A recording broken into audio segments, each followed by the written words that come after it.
So hello sa inyo guys and welcome to Cycling Voyage. Okay, so kagaya nung nabasa nyo sa ating thumbnail or sa ating title, bale sa video ito, pag-uusapan lang natin kung paano nga ba mas pahabain pa yung buhay ng ating mga bike. Dahil sa totoo lang, bagamat mayroong iba't ibang klase ng quality yung mga pyesa ng ating mga bike, kahit gaano pa ka-high-end yung mga pyesa na nakakabit dyan, kung wala tayong knowledge about sa pagme-maintain or sa pag-iingat ng ating mga pyesa ng bike ay sa huli masisira at masisira lang din ito.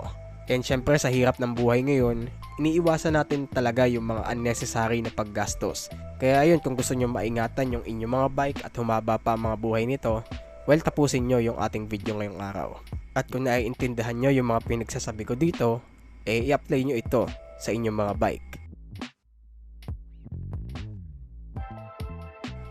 Okay, so pinakaunang tip ko upang mapahaba pa yung buhay ng inyong mga bike, unang-una, iwasan yung mabasa or mababad ang inyong mga bike sa tubig ulan. Dahil para sa akin lang guys, kung mayroon mang pinakamatinding kalaban yung ating mga bike, yan siguro ay walang iba kundi yung tubig ulan. Dahil napakamapinsala talaga ng tubig ulan para sa ating mga bike, especially yung ibang mga parts na gawa pa rin sa bakal. Dahil alam naman natin na yung tubig ulan, nagkokos yan ng kalawang. And kapag yung parts ng ating mga bike ay kinalawang, wala na, mag-i-stack up na yan.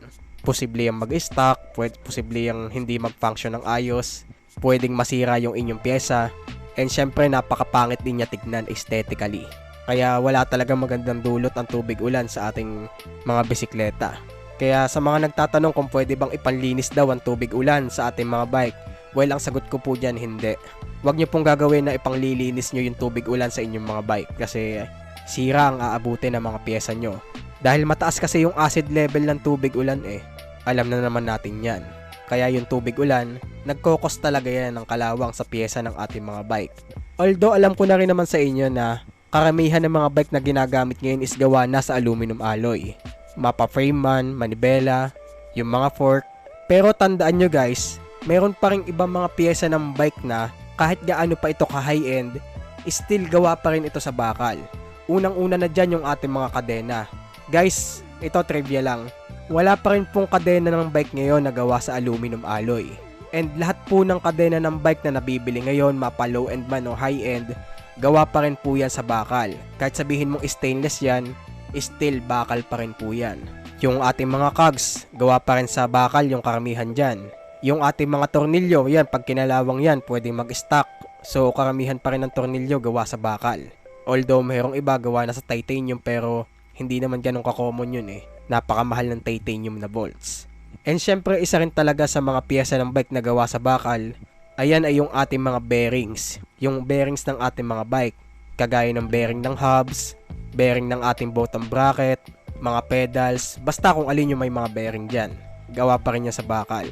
Kaya yan, pag nababad sa ulan, ayun, nag-i-stack, hindi na umiikot ng tama.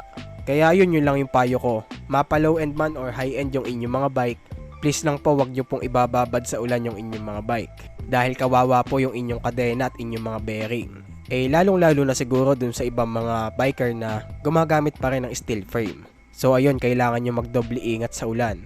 Yun na rin yung sinasabi ko dati pa na kaya sinasabi ko sa inyong i-disregard nyo na yung mga steel frame dahil sa mga gantong hassle.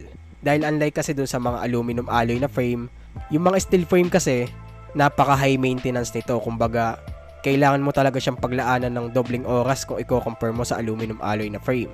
Which is, yung iba naman sa atin siguro ay hindi ganong ka-flexible yung mga oras para mag-alaga ng bike. Kaya yun, gaya nung sinabi ko sa previous video ko, kung ayaw nyo ng hassle, ay i-disregard nyo na yung mga steel frame na yan.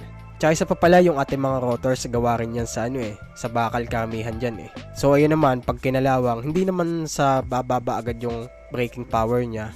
Kaso yun nga lang, syempre pangit din tignan aesthetically yung yung mga parts na may kalawang Kaya yun lang gustong sabihin, iwasan nyo lang yung ibabad sa ulan yung inyong mga bike para hindi kalawangin. Kaya yun, iwasan natin din yung mga bagay na posibleng mag-cause upang mabasa sa ulan yung ating mga bike. Gaya ng pagpaparada sa labas or pagbabike habang naulan. And syempre yung paglusong sa tubig baha. Yan, iwasan nyo yan. Dahil alam nyo na, pagka inilusong nyo sa baha yung inyong mga bike, papasukin yung mga bearing nyo. Tsaka kung hindi rin talaga maiwasang magparada ng bike sa labas ng bahay, pwede naman kayong gumamit ng mga bike cover eh. So ayun, pag kinoberan nyo yung inyong mga bike, hindi na ito papasukin ng tubig. So yun lang naman ang gusto ko sabihin. Although marami akong nasabi, pero ang conclusion lang naman ito, iwasan nyo mabasa or kalawangin yung pyesa ng inyong mga bike. Dahil pag kinalawang yan na magsisimula ang sira ng bike nyo. Okay, so pangalawang tip ko upang mapahaba pa yung buhay ng inyong mga bike, dapat regular kayo naglilinis ng inyong mga bike.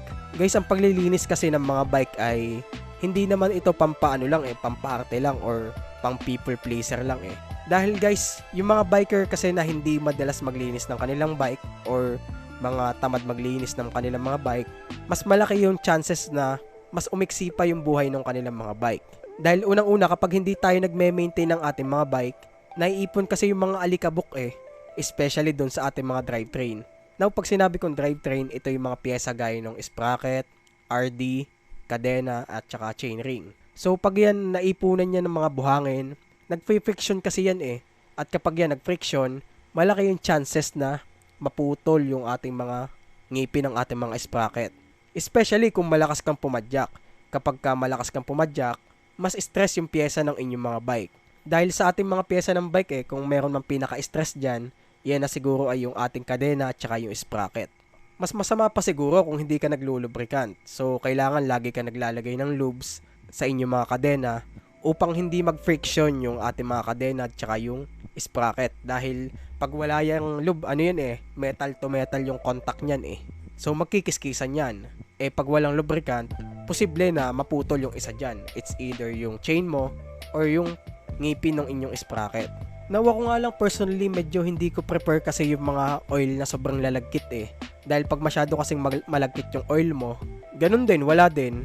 Mag-a-attract din siya ng dumi sa paligid, tapos may ipon sa kadena mo yung yung mga buhangin. Ang ending, ayun, magpi-friction lang din. Kaya ako personally, ang ginagamit ko chain lube lang talaga. Hindi ako gumagamit ng mga sobrang dudumi ng mga oil. Tsaka isa pa pala, isa rin dapat sa maging habit natin is yung paglalagay ng grasa dun sa ating mga bearings. Bearings man yan ng ating hubs, bottom bracket, or nung ating mga pedals. Dahil guys, yung grasa kasi yung pinakabuhay ng ating bearings eh. Kung sa tao ba, kailangan natin ng tubig upang manatili tayong hydrated, ganoon naman yung ating mga bearings. Kailangan niya ng grasa. Kasi pag yan walang grasa, kagaya lang din ng magpi-friction lang din yan. At kapag yan magpi-friction, hindi na magiging maayos ang ikot niyan hanggang sa unti-unti siya mabasag. So, kailangan maging habit din natin yung paglalagay ng grasa doon sa ating mga bearings. Okay, so patatlong tip ko naman para sa inyo. Iwasan yung higpitan ng sobra yung inyong mga tornilyo. Mapa stem bolt man yan, or kung ano mang may tornilyo dyan sa inyong mga bike, iwasan yung higpitan ng sobra. Especially doon sa mga may tornilyo na naka-attach mismo sa frame, gaya ng mga brake caliper mount, mga clamp ng seat post. Dahil pag sobra kasi yung paghihigpit mo ng tornilyo, pwede kasi yung magresulta upang mabasag yung pyesa ng inyong mga bike. And mas malala siguro kung frame yung mabasag kasi pag yan nabasag, wala na, bibili ka na ulit ng bagong frame. Eh napakamahal pa naman ng frame ngayon. Dahil ako personally, may kakilala kasi akong ganyan, yung sobrang bigat ng kamay pag maghihigpit. Akala nila nakakatulong pero mas lalo pa nakakasama. Tsaka bukod sa baka mabasag yung pyesa ng ating mga bike, pwede rin kasing malos thread yung threads ng ating mga yung mga thread dyan kapag sobra natin kung higpitan. Tsaka kapag sobrang higpit din, pwedeng hindi maging even yung tension ng ating mga hinihigpitan. Especially doon sa may bandang rotor bolts. 6 kasi na bolts yan kapag kayan ay sobrang higpit, pwedeng hindi maging even or maging pantay-pantay yung tension yan. Sa huli, baka manlagas lang din. Tsaka isa pa palang tip upang hindi ma-lost thread yung thread ng inyong mga bikes, bago kayo magpapalsak ng mga thread, anuhan nyo muna, grasahan nyo din muna yung threads ng inyong mga bike, especially dun sa may bandang bottom bracket, para ayun nga, hindi grabe yung matanggap niyang friction. Okay, so pang last para sa video nating ito, kapag meron kayong mga pyesa ng bike na kailangan ng paltan at hindi na nagiging maayos ang takbo dahil sa mga pyesang ito, paltan nyo na.